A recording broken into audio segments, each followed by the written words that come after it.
ہادی و رہنما ہمارے علماء، ہو کبھی درپیش جو کوئی مسئلہ پوچھ لے، حاضر ہوں ہم ان کی بارگاہ۔ الحمدللہ رب العالمین والصلاة والسلام علی خاتم النبیین، اما بعد فاعوذ باللہ من الشیطان الرجیم، بسم اللہ الرحمن الرحیم، الصلاة والسلام علیک یا رسول اللہ وعلی آلک واصحابک یا حبیب اللہ، الصلاة والسلام علیک یا نبی اللہ وعلی آلک واصحابک یا نور اللہ۔ مدنی چینل کے ناظرین، پروگرام دارالافتاء اہل سنت میں آپ کو خوش آمدید کہتے ہیں، مرحبا کہتے ہیں۔ اللہ رب العالمین ہم سب کو دین اسلام کے احکامات سیکھ کر سمجھ کر ان پر عمل پیرا ہونے کی توفیق عطا فرمائے۔ ہمارے پیارے رسول صلی اللہ علیہ وآلہ وسلم کا فرمان عظمت عالی شان ہے، زینوا مجالسکم بالصلاۃ علیہ فإن صلاتکم علیہ نور لکم یوم القیامہ۔ اپنی مجلسوں کو مجھ پر درود پڑھ کر آراستہ کرو کہ تمہارا مجھ پر درود پڑھنا قیامت کے دن تمہارے لیے نور ہوگا۔ صلو علی الحبیب صلی اللہ تعالی علی محمد صلی اللہ علیہ وآلہ وسلم۔ ناظرین کرام، علم دین حسب حال ہر آدمی کو، ہر مسلمان کو، مرد ہو یا عورت، انہیں سیکھنا یہ لازمی اور اہم ہے، اور بالخصوص وہ دینی شرعی احکامات مسائل جو ہمیں درپیش بھی ہیں، چاہے ان کا تعلق عبادات سے ہو یا معاملات سے ہو، کاروبار سے ہو، تجارت سے ہو یا ملازمت سے ہو یا دیگر کسی اور معاملے سے تعلق ہو۔ ہمیں اس کے حوالے سے دینی اور شرعی طور پر جو اس کا حکم شرعی ہے، جو اس کا مسئلہ شرعی ہے، اس کو ضرور ہمیں پوچھنا بھی چاہیے اور اس کے مطابق اس پر عمل بھی کرنا ہے۔ دارالفتاء اہل سنت میں الحمدللہ اسی طرح کے سوالات جوابات کا یہ سلسلہ ہوتا ہے، اور بہت سا علم دین یوں سیکھنے سکھانے کو ملتا ہے۔ اول تا آخر ہمارے ساتھ پروگرام میں شامل ہیں آج کے ہمارے مہمان مفتی محمد کفیل رضا عطاری صاحب ہیں، ان کو بھی خوش آمدید کہتے ہیں۔ جزاک اللہ خیر۔ کیسے مزاج گرامی آپ؟ الحمدللہ علی کل حال، آپ کیسے ہیں؟ ماشاءاللہ الحمدللہ۔ ہمارے پاس کچھ ویڈیو سوالات ہیں، تو سب سے پہلے ہم اپنے ناظرین کے ان سوالات کو شامل کرتے ہیں۔ میرا نام محمد شکیل ہے۔ مفتی صاحب سے میرا یہ سوال ہے، جیسے ہمارا گارمنٹس کے ریلیٹڈ ہمارا کام ہے، تو اس میں ہم کلوزنگ کرتے ہیں زکوٰۃ کے حوالے سے، جو ہمارے سیل ریٹ کے حساب سے ہم زکوٰۃ نکالیں گے یا جو ہماری جو کاسٹنگ ریٹ ہے اس کے حساب سے زکوٰۃ نکلیں؟ جیسے مثال ہے، جیسے ہمیں کوئی چیز کاسٹنگ ہوتی ہے 500 روپے، ہم سیل کرتے ہیں اس کو 550 روپے، اب 550 سے زکوٰۃ نکالیں گے یا کاسٹنگ ریٹ سے ہم زکوٰۃ نکالیں گے 500 روپے سے؟ برائے مہربانی رہنمائی فرما دیں۔ جی، اس میں لوگوں کو بہت زیادہ کشمکش رہتی ہے، خریدا اتنے کا تھا اور اب بیچ ہم اتنے میں سکتے ہیں، کبھی ہوتا ہے کہ اوپر بھی بیچ سکتے ہیں۔ اچھا، کبھی یہ سوال اس کے برعکس بھی ہو رہا تھا کہ 500 کا لیا، 500 کا ہی چلا گیا، چیز ہمیں تو کچھ بظاہر اس میں پروفٹ بھی نہیں ہوا۔ تو اس کا کیا اصول ہے، کیا اس کا فارمولہ ہے کہ جس کے تحت یہ زکوٰۃ نکالیں؟ بسم اللہ الرحمن الرحیم۔ زکوٰۃ کی ادائیگی کے دو طریقے آپ سمجھیں کہ عام طور پر ہیں۔ ایک یہ کہ آپ جس مال پر زکوٰۃ لازم ہوئی وہی مال آپ زکوٰۃ میں ادا کر رہے ہیں۔ جیسے آپ کے کپڑوں کا یا گارمنٹس کا مال ہے اور اس کے اوپر زکوٰۃ لازم ہوئی، تو اب آپ نے اسی کا 2.5% وہ گارمنٹس کے سوٹ ہی اٹھا کر جو ہے وہ زکوٰۃ میں دے دیے۔ ٹھیک، یعنی یوں بھی کر سکتے ہیں؟ یوں بھی کر سکتے ہیں، کسی بھی مال کے ذریعے سے آپ زکوٰۃ دے سکتے ہیں، صحیح، تو یوں بھی زکوٰۃ ادا ہو جائے گی۔ تو اب ایسی صورت میں تو قیمت کا کوئی معاملہ ہی نہیں ہے۔ صحیح ہے۔ دوسری صورت ہوتی ہے کہ جب آپ اس چیز سے زکوٰۃ نہیں دیتے بلکہ اس کے علاوہ کسی اور چیز سے دیتے ہیں۔ ٹھیک، اچھا، یہ پیسوں میں بھی ہو سکتی ہے، اس کے برعکس بھی ہو سکتی ہے۔ کوئی شخص جو ہے وہ پیسوں کی زکوٰۃ جو ہے وہ دے رہا ہے اس طرح کے مال سے کہ اس کی جگہ کپڑے دے رہا ہے، اور یوں بھی ہو سکتا ہے کہ وہ کپڑے کی زکوٰۃ نکال رہا ہے لیکن پیسوں سے نکال رہا ہے۔ سونے کی زکوٰۃ سونے سے دینے میں آپ نے وہ سونا اٹھا کے دے دیا، لیکن سونے کی زکوٰۃ اب جب چاندی سے آپ ادا کریں گے یا کرنسی سے آپ ادا کریں گے تو پھر وہ یہ قیمت والا سوال جو ہے وہاں پر آئے گا۔ ٹھیک، تو اس میں بنیادی چیز یہ ہے کہ جب بھی آپ جس جنس کے اوپر جس چیز پہ زکوٰۃ لازم ہوئی ہے اس سے نہیں دے رہے، اس کے خلاف کسی اور جنس سے آپ زکوٰۃ دے رہے ہیں، تو اب اس چیز کی جس چیز کی آپ زکوٰۃ دے رہے ہیں مارکیٹ ویلیو دیکھی جائے گی. ٹھیک ہے. مارکیٹ ویلیو کس بات کی دیکھی جائے گی کہ اس کی قیمت فروخت مارکیٹ میں کیا ہے.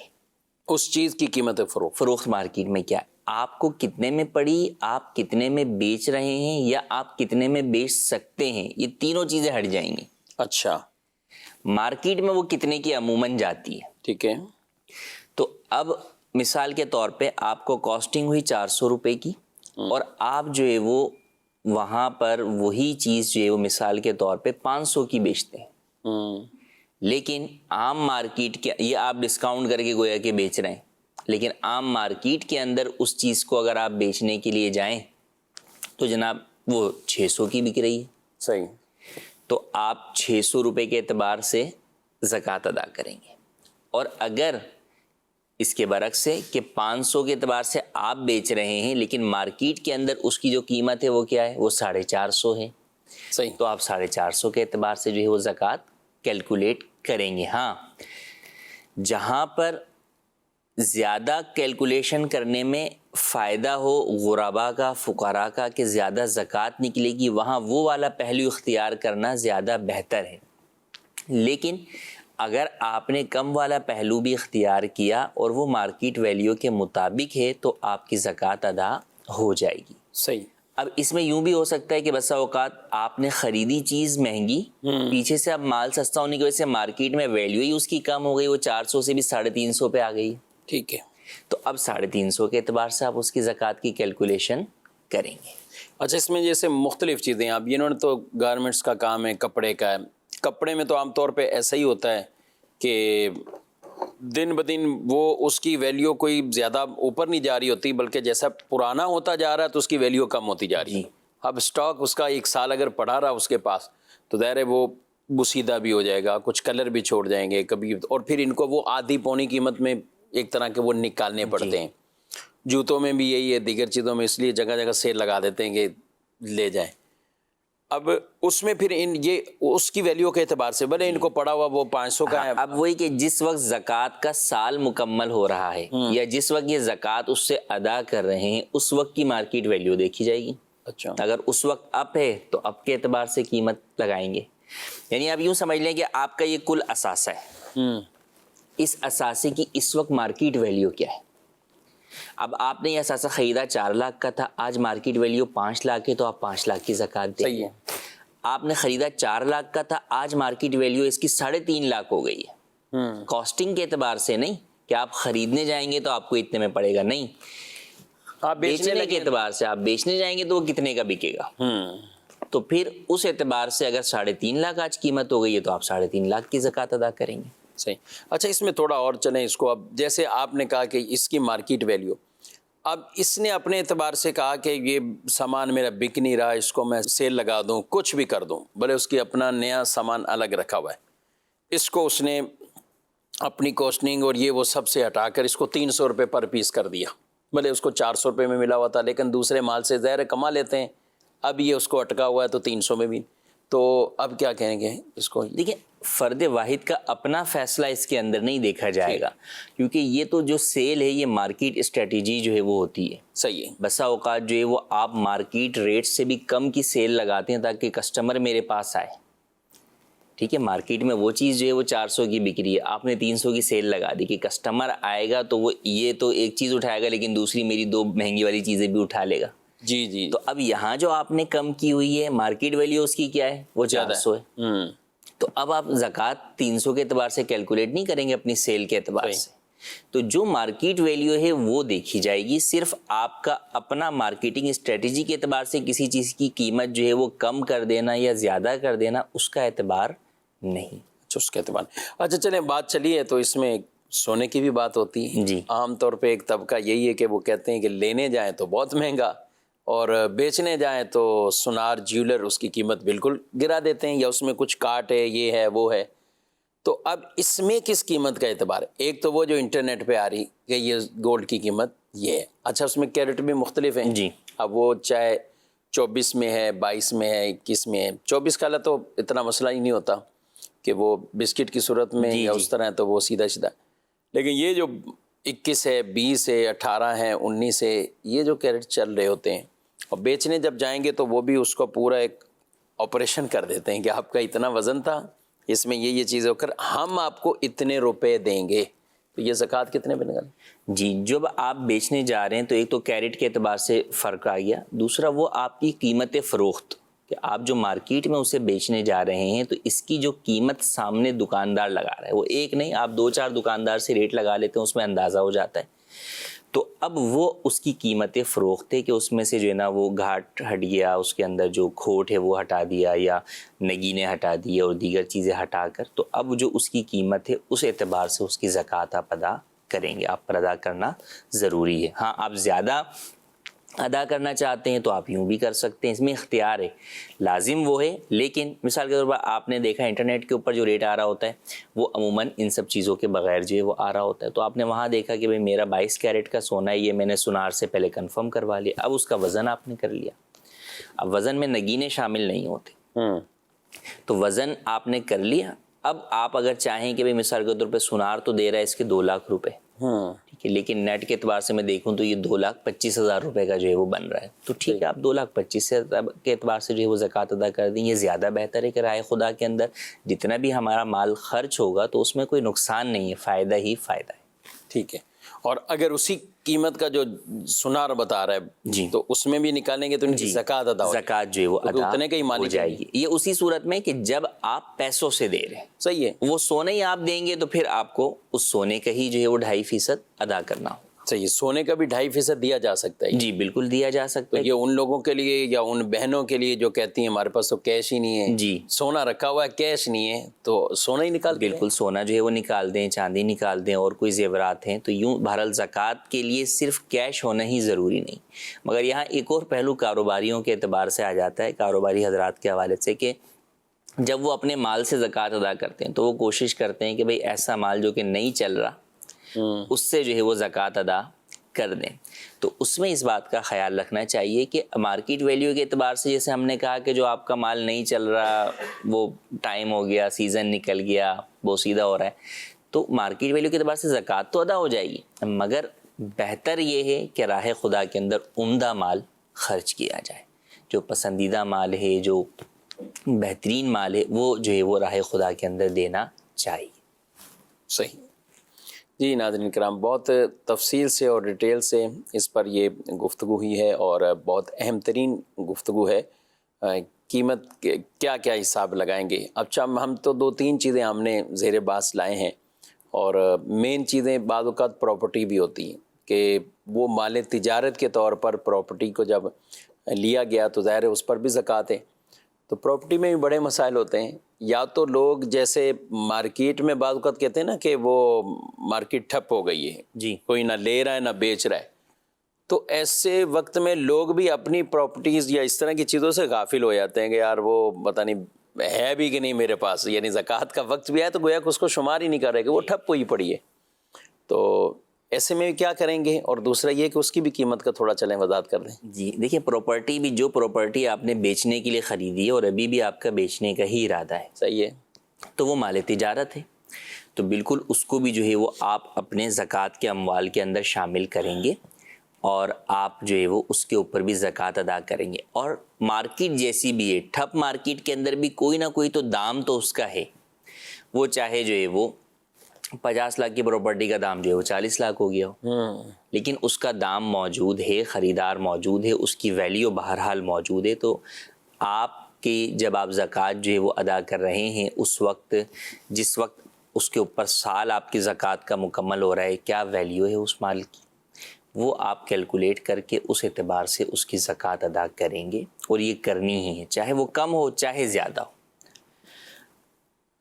کئی دفعہ اس میں ہوتا ہے جب آپ قسطوں پر لی ہوئی ہوتی ہے لوگوں نے پراپرٹی، جی، وہ زیادہ کنفیوژن کا شکار ہوتے ہیں، تو قسطوں کا دیکھیں سمپل سا فارمولہ ہے کہ آپ نے جتنے کی ٹوٹل جو ہے وہ خرید و فروخت کر لی تو اس کو نہیں دیکھا جائے گا، صحیح، آپ آج دیکھیں گے جب آپ اپنے زکوٰۃ کی کیلکولیشن کر رہے ہیں سال کمپلیٹ ہونے کے اوپر۔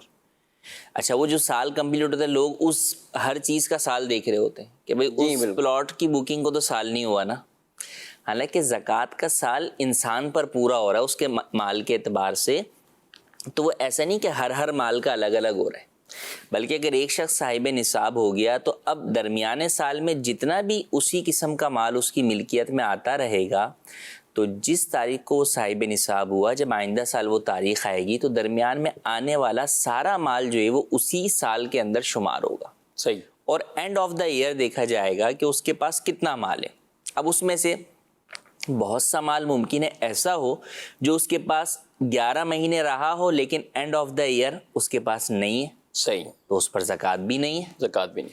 اور کچھ ایسا ہوگا کہ آئے ہی 11ویں مہینے اس کے پاس ہوگا، پہلے سے وہ صاحب نصاب ہے اور 11ویں مہینے اس کے پاس 1 کروڑ روپے اور آ گئے، تو اب 12ویں مہینے اس کے پاس 1 کروڑ پلس جو پہلے اس کے پاس مال تھا وہ آ گیا، تو اس کے اوپر ٹوٹل کے اوپر زکوٰۃ لازم ہوگی.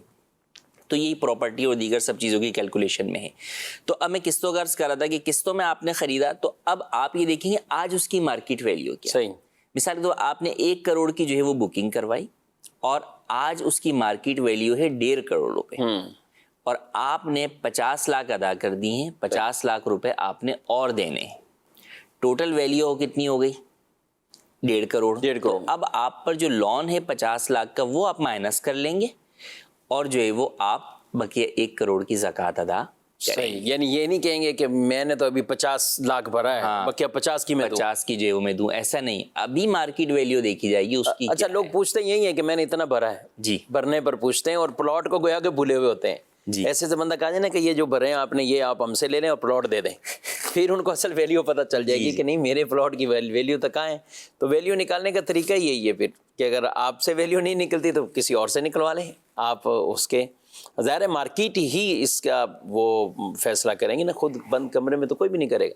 یہ ایسے بیٹھے بٹھائے کہ پتہ نہیں بکے گی نہیں بکے گی کس حالت میں، تو یوں تو فیصلے نہیں ہوں گے. بہرحال پراپرٹی جب مال تجارت ہے، رکھنے کے لیے ہے، آپ نے بیچنے کی نیت سے نہیں خریدی ہے، آپ نے رکھنی ہے، اپنے بچوں میں تقسیم کرنی ہے، دینی ہے آگے جا کر، آپ کے کئی پلاننگ بنائے تو وہ صورتیں الگ ہوتی. لیکن مال تجارت ہے تو پھر اس پر زکوٰۃ کے احکامات ہوں گے. چلیں جی، کچھ SMS بھی. سوال ہے کہ خواتین کی طرف سے جب اسلامی بہن نماز پڑھے گی تو جب دوپٹہ فولڈ کرے گی تو پیشانی پر بھی دوپٹہ ہوتا ہے، تو کیا یہ بھی کپڑے پر سجدہ کرنے میں آئے گا؟ اگر پیشانی پر دوپٹہ نہ کرے تو اس سے اوپر کریں تو تھوڑے سے بال نظر آنے لگتے ہیں، تو ایسی صورت میں کیا کرنا چاہیے؟ اس میں کوئی حرج نہیں ہے. بال تو چھپانا ضروری ہے کہ وہ ستر کے اندر جو ہے وہ شامل ہیں، تو بالکل بال چھپانے کے لیے تھوڑا سا جو آگے آ جاتا ہے تو اس میں حرج نہیں ہے. اور کپڑا اگر جو ہے وہ ہو بھی تو ایسا نہیں ہے کہ کپڑا ہوتے ہوئے جو ہے وہ سجدہ نہیں ہو سکتا. وہ تو اتنا موٹا کپڑا ہے کہ جناب کوئی ایسی چیز ہے جس کے اوپر پیشانی جم نہیں رہی، زمین کی سختی محسوس نہیں ہو رہی، تو وہاں منع ہے کہ وہاں سجدہ نہیں ہو رہا. لیکن ویسے بھی اگر جو ہے وہ کپڑا جو ہے وہ آپ کا لگا ہوا ہے، جائے نماز بھی کپڑا ہی ہوتا ہے جس کے اوپر ہم جو ہے وہ سجدہ کرتے ہیں. وہ اصل میں بعض اوقات ہوتا ہے نا، جیسے اپنی کوئی تابع چیز ہے، پہنے چیزیں، جیسے یہ ممانعت کے امامہ، یہ اس کے شملے پر سجدہ کرنا، جی جی، یا اسی طرح کی کوئی چیز ہے کہ اس پر وہ کہ اس پر نہ کرے، یہ اس کے اندر جو ہے وہ بلا ضرورت نہ کرے. ہاں، تو یہ اس میں کوئی حرج نہیں ہے، کیونکہ یہاں پر تو در حقیقت اس کام کے لیے سجدہ کرنے کے لیے آپ اسے استعمال نہیں کر رہے. جی جی، یہ تو آپ اپنے دوپٹے کے لیے، ستر کے لیے استعمال کر رہے ہیں، تو اس میں کوئی حرج نہیں. اور ویسے بھی یہ سوال مجھے تو، جیسے ہمارا امامہ ہے تو اب امامے میں تو ظاہر ہے اگر ہم اس کو تھوڑا اور نیچے کر لوں، جیسے میں نے یہ کر لی ہے پیشانی، تو اب تو یہ پیشانی کو گویا کہ چھپا رہا ہے اور یہ بیچ میں آڑے آئے گا سجدہ کرنے میں، الا یہ کہ اچھی طرح سختی محسوس ہوگی. ہم اس پہ بحث میں نہیں کر رہے، لیکن کچھ نہ کچھ یہ آڑے آئے گا. تو اب ہم نماز پڑھتے ہیں تو ہم اس کو اوپر کر لیتے ہیں اور یہ پیشانی تھوڑی واضح ہوتی. تو خواتین کی بھی جو یہ والا حصہ ہے جس کو وہ کپڑے کو اور بال جہاں سے جمتے ہیں تو اس سے کچھ تھوڑا ہے تو وہ سجدے میں تو لگتا بھی نہیں ہوگا. جی جی بالکل ایسے ہی سجدے میں لگتا بھی. بہرحال اگر دوپٹہ نیچے بھی ہے، اسکارف بھی نیچے ہے اور یعنی پیشانی چھپی ہوئی ہے بالفرض اور اس میں سختی محسوس ہوگی، سجدہ تو ہو جائے گا، سجدہ ہو جائے گا، ان کا سجدہ وغیرہ ہو جائے گا. اچھا جی، کہتے ہیں کہ بعض تو بہت ہی بنیادی سوال ہیں، وضو کے کتنے فرض ہیں؟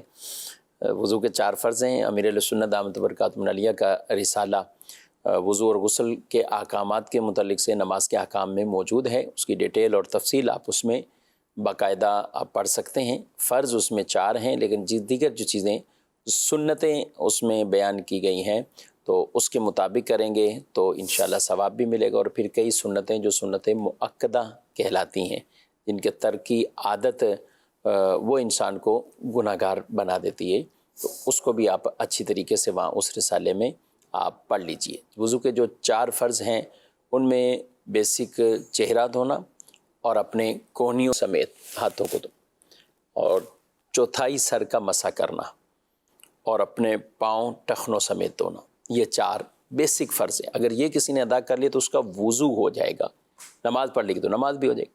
لیکن اس میں اب ظاہر ترتیب، اس میں کئی اور چیزوں کی جو سنتیں ان کا خیال رکھنا یہ بھی ضروری ہے، اس میں ثواب بھی ملے گا، اور جو سنتیں مؤکدہ ہیں ان کی چونکہ زیادہ تاکید ہے، اس کا بھی ہمیں خیال رکھنا ہے۔ مزید سوال؟ میرا مفتی کرام سے سوال ہے کہ ایک چیز ہے، اگر اس کی کیش قیمت 40 لاکھ ہے، اگر ادار پہ یعنی قسطوں پہ مہینے کے حساب سے اگر 80 لاکھ روپے کے دے رہا ہے، اگر ایک مہینے کا 1 لاکھ روپے جمع کرنا ہے، کیا یہ شریعت میں جائز ہے کہ نہیں؟ جی کافی دفعہ اس پر گفتگو ہوئی ہے، خلاصہ کچھ انشاءاللہ عرض کرتے ہیں۔ مزید اس حساب سے یہ سوال ہے کہ قرآن مجید کو نبی پاک صلی اللہ علیہ وآلہ وسلم کے معجزات میں شمار کیا جاتا ہے، اس کا مطلب کیا ہے اور اس کی وجہ بھی ارشاد فرما دیجیے۔ ٹھیک ہے، قرآن کریم کو نبی کریم صلی اللہ علیہ وآلہ وسلم کے معجزات میں شمار کرنا اور اس کی کچھ وجوہات، کچھ آپ اس پر؟ قرآن کریم ایسا معجزہ ہے نبی کریم صلی اللہ علیہ وسلم کا جو کہ رہتی دنیا تک، قیامت تک جو ہے وہ قائم ہے۔ پچھلے انبیاء کرام علیہ السلام کو جو معجزات عطا ہوئے وہ ان کی حیات ظاہری تک جو ہے وہ ہوتے تھے، جیسے حضرت موسیٰ علیہ السلام کا عصا یا حضرت صالح علیہ السلام کی اونٹنی۔ لیکن نبی کریم صلی اللہ علیہ وسلم کو جہاں بے شمار معجزات دیے گئے جو ان کا تعلق آپ کی ظاہری حیات سے تھا، اس کے علاوہ یہ عظیم ترین معجزہ وہ ہے جو کہ آپ صلی اللہ علیہ وسلم کے وصال ظاہری کے بعد بھی جو ہے وہ آج بھی معجزے کی صورت میں موجود ہے۔ معجزہ کا مطلب ہوتا ہے کہ عاجز کرنے والی چیز۔ تو در حقیقت اس دور کے اندر اور اس دور سے آج تک بھی اور قیامت تک بھی یہ جو ہے وہ چیلنج ہی ہے کہ جو عرب کے لوگ تھے ان کو اپنی فصاحت و بلاغت میں، اپنی جو ہے وہ زبان کی جو بیان کلام کی گفتگو ہے، اس صلاحیت پر بڑا ناز تھا، اور اس دور کے اندر سب سے بڑا شخص وہ سمجھا جاتا تھا جو بہت فصیح و بلیغ جو ہے وہ گفتگو کر سکتا تھا۔ ایسے دور کے اندر ایک ایسی شخصیت سے ایسے کلام کا جو ہے وہ اظہار کہ آپ نے کسی سے پڑھا جو ہے وہ نہیں ہے، کہ درس و تدریس کی صورت کے اندر کسی سے کچھ سیکھا نہیں ہے، اور پھر آپ علیہ السلام سے جب انہوں نے یہ کلام سنا، اور ایسا کلام کہ وہ خود بھی اس پہ دنگ رہ گئے، حیران رہ گئے کہ اس میں ہر حرف، ہر لفظ ایسی جگہ پر کہ اب مزید اس میں خوبصورتی آ نہیں سکتی، اس سے بہتر کوئی کلام یا کوئی چیز اس میں لا نہیں سکتا تھا۔ کسی چیز کو آگے پیچھے کر کے اگر وہ اس چیز کو مزید بہتر بنانے کی کوشش کرتا تو کر نہیں سکتا تھا۔ تو وہ اس بات سے جو ہے وہ عاجز آ گئے، اور اسی بات کو چیلنج کیا گیا قرآن کے اندر کہ اگر تم سب بھی جمع ہو جاؤ تو ایک آیت جو ہے وہ اس کی مثل بنا کے لے آؤ۔ پہلے ایک سورت کا چیلنج کیا گیا اور پھر ایک آیت کا، اور وہ چیلنج نبی کریم صلی اللہ علیہ وسلم کے وصال ظاہری سے لے کے آج تک اور قیامت تک جو ہے وہ باقی ہے کہ اس دور کے لوگ جو کہ عربی میں فصاحت و بلاغت کے ماہر ترین تھے وہ بھی یہ نہ کر سکے، اور آج تک بھی جدید ٹیکنالوجی اور سب کچھ کے باوجود کوئی بھی جو ہے وہ آج بھی اور قیامت تک بھی ایک آیت بھی قرآن کی مثل فصاحت و بلاغت میں بنا نہیں سکتا۔ اور قرآن کا یہ واضح فرمان فَإِن لَمْ تَفْعَلُوا وَلَن تَفْعَلُوا، تم نہیں کر سکے اور ہرگز نہیں کر سکو گے۔ یہ قرآن کریم کا وہ معجزہ ہے کہ آپ علیہ السلام کے وصال ظاہری کے بعد بھی کئی غیر مسلم صرف قرآن پڑھ کر جو ہے وہ مسلمان ہوئے، کہ اس کے اندر جو انداز گفتگو ہے، جو انداز تخاطب ہے، جو اس کے اندر مثالوں کے ذریعے سے چیزوں کو واضح کیا گیا، اس سے بہترین چیزیں ہو ہی نہیں سکتی تھیں۔ تو اس اعتبار سے یہ بات واضح ہے کہ قرآن کریم نبی کریم صلی اللہ علیہ وسلم کا سب سے بڑا معجزہ ہے۔ عظیم معجزات میں قرآن اور معراج دونوں کو اگر ذکر کرتے ہیں تو یہ کہیں کہ بہت بڑے، اور بلکہ علماء نے لکھا کہ نبی کریم علیہ السلام کے دیگر معجزات اپنی جگہ، لیکن حضور کی شایان شان یہ عظیم معجزات ہیں یہ دو، قرآن اور تغیر تبدل سے کسی طرح کا تغیر نہیں، پچھلی کتابوں میں ہوا اور اس قرآن پاک میں نہیں ہوا۔ پچھلی کتابوں کی حفاظت کا ذمہ اللہ نے اپنے ذمہ کرم پہ نہیں لیا، وہ اس امت ان کے ہی حوالے ہوا اور اس میں انہوں نے تبدیلیاں کر دیں، اور یہ قرآن مجید فرقان حمید کی حفاظت کا ذمہ بھی اللہ نے خود لیا، اللہ پاک نے لیا، اور ایسا لیا ہے کہ رہتی دنیا تک آج دیکھیں ہم رسول اللہ صلی اللہ تعالیٰ علیہ وآلہ وسلم کی یعنی 1446 ہجری یہ چل رہے ہیں جی، اور اس اعتبار سے 1446 سے آپ صلی اللہ علیہ وسلم سے ہجرت سے پہلے بھی اگر وہ 13 سال ہم شامل کرتے ہیں، اور بلکہ ولادت کے حوالے سے ابھی سے کچھ یہ بحث اور حساب کتاب لوگوں نے شروع کیے ہیں کہ نبی کریم صلی اللہ علیہ وسلم کو اس سال ربیع الاول میں یعنی 1500 سال مکمل ہو جائیں گے۔ اب یہ ابھی حساب کتاب ہے، یعنی اگر ہجری اعتبار سے دیکھیں یا دوسرے اعتبار سے دیکھیں تو اس سال نہیں تو اگلے سال، یعنی آپ کی عمر مبارک کے اعتبار سے دیکھیں، ولادت کے اعتبار سے تو یہ اتنے 100 سال ہو جائیں گے۔ قرآن پاک کی جو اعلان نبوت کے بعد آپ پر یہ جیسے بھی وقفے سے نازل ہوا، لیکن اس کی حفاظت اسی طرح فرمائی گئی۔ قرآن میں امت یہ بھی حافظ بنے، قرآن کے حافظ یہ امت کو بھی یہ شرف ملا، پچھلی کتابوں میں نہیں تھا، نبیوں کو ہوتی دیا۔ تو قرآن پاک پہ جتنا بھی ناظرین کرام ہم غور اس اعتبار سے کرتے جائیں، شان رسالت بھی واضح ہوتی ہے کہ اللہ نے اپنی یہ پیاری کتاب اپنے پیارے نبی صلی اللہ علیہ وسلم کو عطا کی، اور سب سے افضل قرآن کلام اللہ میں برابر ہے، سب برابر، افضل مطلب جس پر ثواب زیادہ ہے تو وہ قرآن مجید فرقان حمید، جس کو افضل بھی فرمایا ہے۔ تو بہرحال قرآن پڑھتے رہیں۔ کفیل صاحب، کیش اور ادھار والا ایک جو سوال تھا تو کچھ خلاصہ۔ قسطوں پر خرید و فروخت کا جو ہے، ادھار خرید و فروخت کا جو ہے وہ سوال ہے۔ بنیادی طور پر کسی بھی چیز کی قیمت کیش میں کم ہونا اور ادھار میں زیادہ ہونا، اس میں کوئی حرج نہیں، جبکہ چیز کی قیمت ہی وہ طے کر لی جائے۔ ٹھیک، پہلے طے کر لیں کہ بھئی یہ چیز ادھار میں ہی 80 لاکھ کی ہے۔ صحیح۔ اس کا فرق کیا پڑے گا؟ جب آپ چیز کی قیمت طے کر لیں گے تو اب اگر آپ نے 1 سال کی مدت کے اوپر چیز کی قیمت طے کی ہے، تو اگر وہ شخص 1 سال کی جگہ 2 سال بھی کر دیتا ہے، ادائیگی میں تاخیر بھی کر دیتا ہے، تو قیمت چینج نہیں ہوگی، یعنی وہ 80 کی 80 ہی رہے گی۔ عام طور پر ہمارے یہاں ایسا نہیں ہوتا، لوگ جو ہے وہ قیمت چیز کی نہیں کرتے، بلکہ وہ کہتے ہیں بھئی چیز تو 40 کی ہی ہے، آپ اگر جو ہے وہ 12 مہینے بعد دیں گے تو فی مہینہ 1-1 لاکھ روپے مثال کے طور پہ اوپر رکھ لیں، اور اس سے مزید لیٹ کریں گے تو اسی حساب سے آگے پیسے بڑھتے چلے جائیں گے۔ تو جب مدت کے مقابلے میں آپ قیمت کو لے کر آئیں گے تو یہ سود ہو جائے گا، یہ جائز نہیں ہے۔ یا دوسرا، لوگ یہی کہتے ہیں کہ بھئی ٹھیک ہے قیمت یہ ہے لیکن قسط لیٹ ہوگی تو آپ کو جرمانہ دینا پڑے گا، تو یہ بھی جائز نہیں ہے۔ تو ناجائز شرائط جو ہیں ان کی وجہ سے یہ سودا ناجائز ہوتا ہے۔ بنیادی طور پر چیز کی قیمت میں ادھار کے اعتبار سے فرق آ جانا، زیادہ کر دینا، وہ جائز ہے، اس میں کوئی حرج نہیں۔ ٹھیک ہے۔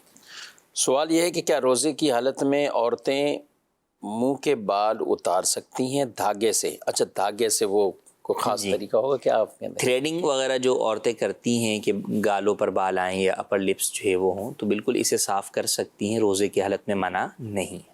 اچھا، اس دوران ان کو کوئی خود بھی کیا کوئی دھاگے یا کچھ چیزیں ایسی ہیں کہ جو منہ میں لینی پڑتی ہیں، اگر کوئی اس طرح کا کوئی عمل ہے کیا ہے؟ ہاں نہیں، ایسا نہیں ہے، اس چیز کے اندر ایسا جو ہے وہ نہیں ہے۔ ہاں خاص جو ہے وہ اچھا، ویسے چلے روزے کی حالت میں جو سلائی کے کام کرتی ہیں، دھاگا جن کو دے، تو کئی چیزیں روزے میں، اچھا صرف عورتیں نہیں مرد بھی، تو کچھ چیزیں توڑنی ہوتی ہیں، کچھ کرنا ہوتا ہے، اس کو منہ میں لیتے ہیں یہ وہ، تو اس میں کوئی ہے؟ تو اس میں کوئی حرج نہیں ہے۔ عام طور پر ایک یہ ہوتا ہے کہ اس میں سے جو ہے وہ اس کا رنگ وغیرہ جو ہے وہ دھاگے کا اگر ایسا ہو کہ وہ منہ میں جو ہے وہ جائے، تھوک میں شامل ہو، تو اس سے منع کیا جائے گا، لیکن عام طور پر ایسا نہیں ہوتا، تو وہ اب اس کو تھوڑا سا گیلا کر لیا کہ سوئی میں جو ہے وہ دھاگا ڈالنا ہے یا جو ہے وہ توڑنا ہے، تو اس میں حرج نہیں۔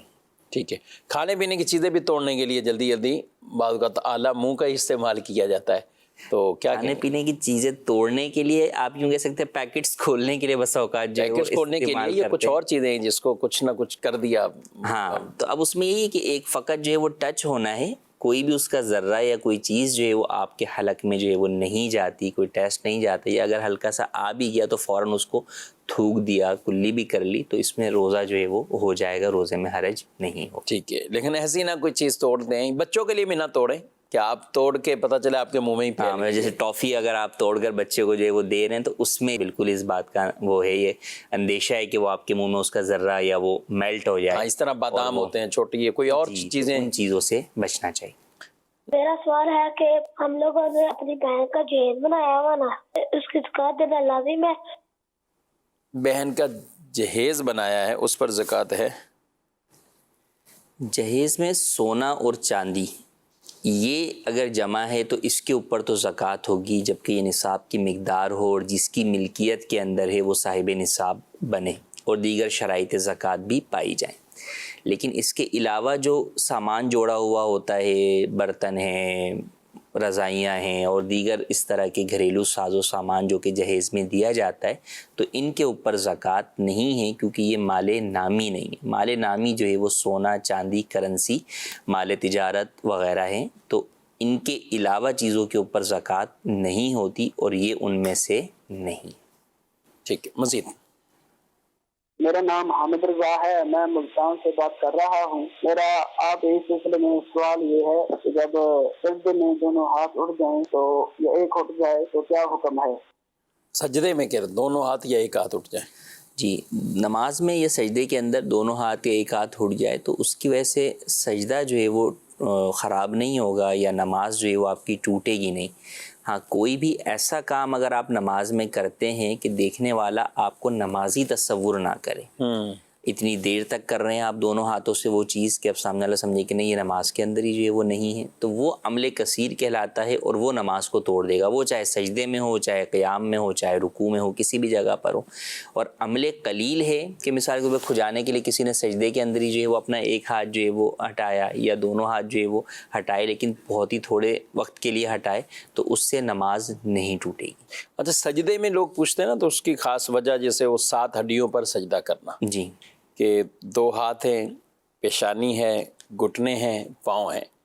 تو اب یہ 7 ہڈیوں پر اب جیسے یہ اٹھا لیا کسی وجہ سے، اب سجدہ کیا یہ اٹھا لیا، یا دونوں کسی وجہ سے، تو اس طور پر بھی یہ پوچھنا چاہ رہے ہوتے ہیں لوگ. ہاں، تو چونکہ وہ تو سجدہ بنیادی طور پر تو آپ کا ادا ہو گیا نا، ایسا نہیں ہے کہ آپ اس کے بغیر ہی جو ہے وہ ادا کر رہے ہیں، تو سجدہ جو ہے وہ ادا ہو جائے گا اس میں. میرا نام محمد عارف خان ہے.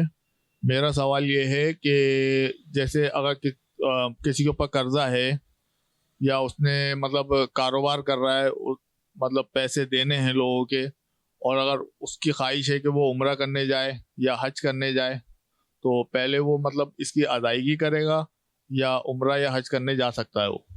دیکھیں، قرضے بسا اوقات اس طور پر ہوتے ہیں کہ سامنے والا آپ سے طلب کر رہا ہوتا ہے اور آپ دینے کی قدرت بھی رکھتے ہیں اور آپ نہیں دے رہے، تو ایسی صورت میں تو بالکل پہلے آپ ادا کریں گے، پھر ہی کوئی نفلی کام کرنے کے لیے جو ہے وہ آپ جائیں گے. اور ایک یہ ہے کہ لوگوں سے شیڈیولڈ ہوتے ہیں کہ بھئی فلاں وقت پر آپ کو ادا کرنا ہے. صحیح. تو ایسی صورت کے اندر اگر آپ اس سے پہلے کوئی بھی کام کرتے ہیں تو ان لوگوں کو بھی اعتراض نہیں ہوتا کہ بھئی ٹھیک ہے، آپ جب ویسے بھی گھومنے جائیں گے تو اس کو کوئی اعتراض نہیں ہوگا کہ بھئی میری آپ سے کمٹمنٹ ہے کہ آپ نے مجھے مثال کے طور پہ دسمبر جو ہے وہ 2025 میں یہ چیز دینی ہے، یا کمیٹیاں ڈالی ہوتی ہیں ان کا پتہ ہوتا ہے کہ بھئی جو ہے وہ اس طرح ہوگا، یا اسی طرح دکاندار ہیں تو ان کا سرکل چل رہا ہوتا ہے کہ بھئی جو ہے وہ نیا مال آئے گا تو پچھلے بل کلیئر کریں گے. تو اس اعتبار سے جو اس طرح کے لوگوں کے قرضے چل رہے ہوتے ہیں تو اس میں کوئی حرج نہیں ہے، آپ نفلی عمرے پر بھی جا سکتے ہیں، اور حج فرض ہو تو بالکل لازمی جو ہے وہ جانا چاہیے. اور اگر حج فرض پہلی والی صورت کے اندر بھی ہے تو بھی آپ اپنے قرضوں کی ادائیگی کرنے کے بعد اتنا مال آپ کے پاس بچتا ہے کہ آپ حج کی ادائیگی پر قادر ہیں، تو آپ پر لازم ہے کہ قرضے ادا کریں یا قرض داروں سے مہلت لیں اور حج فرض کی ادائیگی کے لیے لازمی جائیں. اچھا، یہ سوال تب پیدا ہوتا ہے، یعنی عام جو قسطوں والا ہے یا جو ایک چل نہیں ہے، شیڈول ہے قرضے، اس میں تو کوئی سوال ہی نہیں کرتا، نہ وہ تقاضا کرتا ہے سامنے والا، ہر منتھ اس کو اپنی قسط چاہیے. پرابلم یہ ہوتی ہے کہ جب اس کی قسطیں روک رہے ہوں، 1 مہینہ 2 مہینے اس کو ذہنی پریشانی دے رہے ہیں، تو یہاں پرابلم ہوتی. یا لوگوں سے مطلقاً لیا ہوا قرضہ جو بس جس کو کہتے پریشانیاں بتا کر، اپنے حالات بتا کر کہ یار بہت وہ ہے آپ دے دیں، اب پھر لوگوں سے لے لیا. اب لوگ معترض ہوتے ہیں کہ یار آپ نے ہم سے تو اتنی حالات برے بتا کر ہم سے قرضہ لیا ہوا، اب آپ یہاں گھومنے جا رہے ہیں، آپ عمرے پہ جا رہے ہیں، آپ ادھر جا رہے ہیں، ادھر جا رہے ہیں، تو اگر آپ کے پاس آپ کو حاجت نہیں ہے تو آپ ہمارا قرضہ واپس جو ہے وہ کر دیں. تو اس وقت لوگ معترض ہوتے ہیں. تو بالکل ایسی صورت میں آپ نے اس طرح قرضہ لیا ہوا ہے اور اب کوئی ایسا معاملہ ہے کہ آپ کو لگتا ہے کہ یار کوئی اور مجھے عمرے پر بھیج رہا ہے، یا اس شخص کا قرضہ تو اتنا ہے، اب میں وہ پورا تو دے نہیں سکتا ہوں، یہ ابھی اتنا سا مال آیا، تو ایسی صورت میں پھر اسے اعتماد میں لے کے اسے اجازت لے کر پھر آپ جائیں تاکہ وہ بھی آپ کے بارے میں بدگمان نہ ہو. ٹھیک ہے، یعنی پتہ چلے وہ کہے گا بھائی عمرے سے عمرہ کر رہے ہیں، دیگر آپ کر رہے ہیں، بلکہ لوگ تو گاڑی تبدیل کریں، گاڑی اچھی لے لیں یا مکان لیں، وہ کہتے ہیں یار ہمارا پیسہ آپ نہیں دے رہے اور یہ سارے اخراجات جو ہے وہ آپ کر رہے ہیں. اور ایسا ہوتا بسا اوقات کئی دفعہ ایسا ہے کہ وہ سامنے والے کو اس بات کا احساس نہیں ہو رہا ہوتا، یا تو کہ میں نے یہ کیا کیا ہوا، وہی ہوتا ہے کہ بھئی میں نے تو آپ سے فلاں وقت پہ لیا ہوا نا، یعنی اب وہ اور زیادہ جو ہے نا اس کے اندر انداز تبدیل ہو جاتا ہے. یعنی جب لینے گیا تھا تو لجاجت کے ساتھ قرضہ لیا تھا اور بعد میں جو ہے وہ صورتحال کچھ اور ہوتی ہے. تو لہٰذا بالکل جو ہے وہ ان باتوں کا خیال رکھنا چاہیے. ایسا لگتا ہے کہ قرضہ لینے والا وہ سامنے والے کی ایک یہ تربیت بھی کر رہا ہے کہ جب تمہیں واپسی لینا ہے نا تو یہی انداز تمہیں اختیار کرنا پڑے گا. آج میں تمہاری منتیں کر رہا ہوں، آج میں تمہارے انتظار کر رہا ہوں، جہاں وقت دیتے ہو میں وہاں پہنچ رہا ہوں، اور پھر بڑے مجبوریاں سنا کر آپ سے لے رہا ہوں. تو جب لوگوں کو قرضہ واپسی لینے کے لیے تو وہ بیچارہ جس کا مال ہے وہ بھی مجبوریاں سنا کے لے رہا ہوتا ہے، حالانکہ بغیر مجبوری بھی لے کے بھئی میرا قرضہ ہے. تو ناظرین کرام، یہ ہم نے بات تو خوش طبعی انداز میں کی ہے، لیکن ہے بات بڑی حقیقت والی، اور یہی لوگوں کے معاشرے کے برے رویے کی وجہ سے قرض کی نیکی ہمارے معاشرے سے ختم ہوتی جا رہی ہے اور دھوکہ دہی بڑھ رہی ہے. اب ایک طرف وہ ہے کہ جس کو حقیقی قرضہ چاہیے اور حقیقی مجبوری ہے اور اس نے حقیقتاً واپسی کر دینا ہے، یعنی ہے بھی ایسا کہ اس نے حقیقتاً واپسی کر دینا ہے، ایک طرف وہ طبقہ وہ محروم رہ جاتا ہے ایسے مواقع پر، اور دوسرا جو دھوکہ دہی سے پتہ نہیں کیسی کیسی مجبوریاں سنا کر لوگوں سے پیسے لے جاتے ہیں اور وہ کرا کے اپنا معاملہ کا حل کر دیتے ہیں. تو ان چیزوں سے ہمیں ضرور دیکھنا چاہیے. 1 روپے کا بھی کسی دوسرے کا مال وہ اپنے ہاتھ میں ایسا نہیں رکھنا چاہیے. قرضہ بھی ہے تو آپ ادا کریں.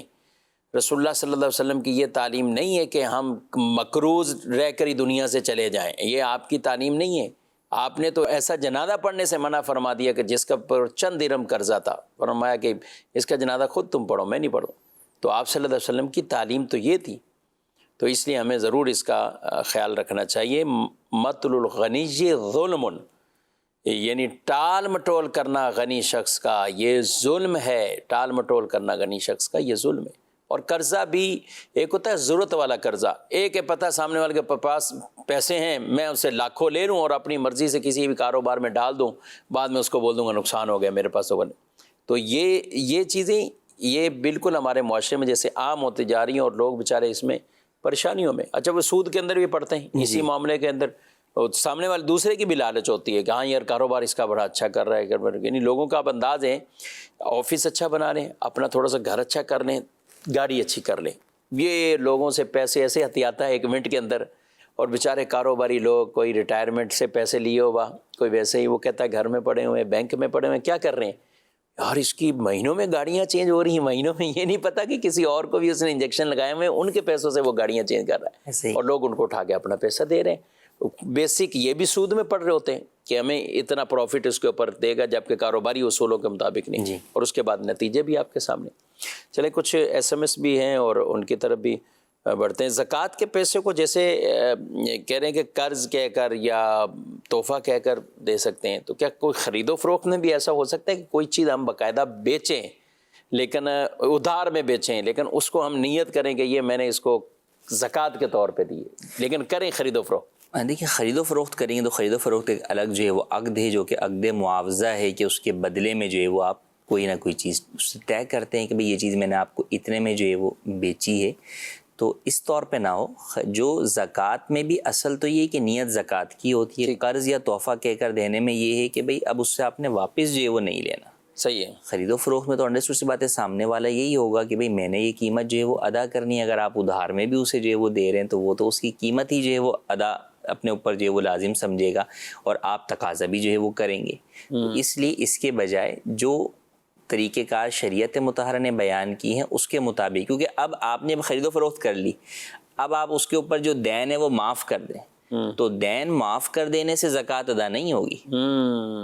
یہ بھی ایک طبقہ ہے. اچھا نا، آخر میں حساب کتاب کرتے ہیں فلاں نے نہیں دیے، ہاں اچھا اس یہ کو زکوٰۃ میں جو وہ شمار کر لیں، تو اس طرح زکوٰۃ ادا نہیں ہوگی اگرچہ وہ مستحق کے زکوٰۃ ہو کہ وہاں تملیک نہیں پائے گی زکوٰۃ کے مال کی.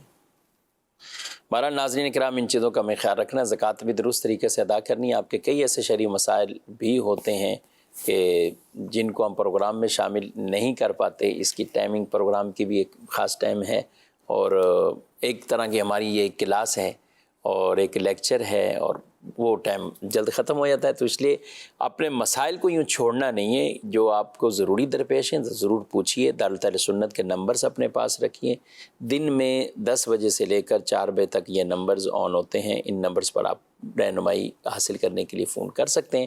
اللہ رب العالمین ہم سب کو عمل کی توفیق عطا فرمائے، شریعت و سنت پر چلنے اور یہ علم دین سیکھ کر اس پر درست عمل کی بھی ہمیں سعادت عطا فرمائے. آمین بجاہ النبی الامین صلی اللہ علیہ وسلم. ہادی و رہنما ہمارے علماء، ہو کبھی درپیش جو کوئی مسئلہ، پوچھ لے حاضر ہوں